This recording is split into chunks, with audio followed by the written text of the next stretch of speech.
Ей, по запад от София, Чикаго, Перник, някъде по средата.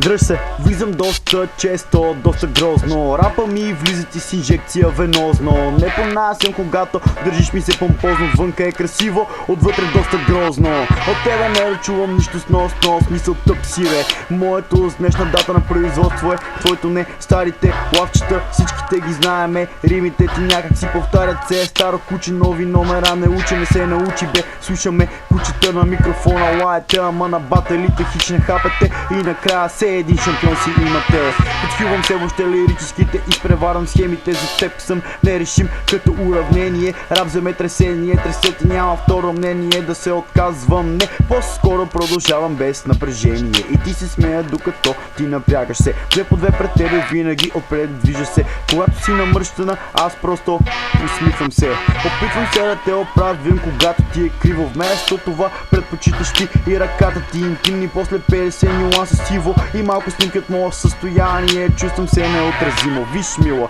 нещата не работят така. Ако искаш пара, не във Фейсбука, а навън са заможни господа. Моля се на Бог в България да нямам евър дъщеря, защото иначе на речи трябва да ги гърмя, за да може някак си газа да изпася. Да знаете, че с бензин накрая ще ви гася и после един по един играчите ще ви погреба. Програмата продължава, драги зрители. Ало, ало, спители, как е в държавата на мечтите. Всички си мечтаете живота да си по-добрите, ама не става с хламо скланяне на фейк идолите. Трябва работа и трябва да спрете да спите. Блеете овците, вълците си виеме, горките гониме и после хапеме и ви стрижеме. Виждаш ме, не съм пример за подражание. Докато има вълци, ще има тарикати и пари ще правиме. Отдалече се познаваме, няма смисъл да се правиме. Не от вчера се знаеме, знаеш ме, влизам остро като камата стил ицката. Уин лун чат пати, аз губя сричката.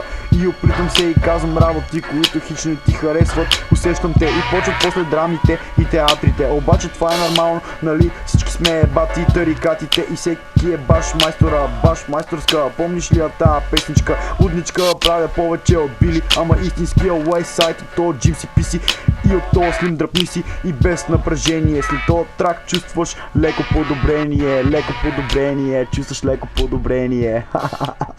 Леко подобрение.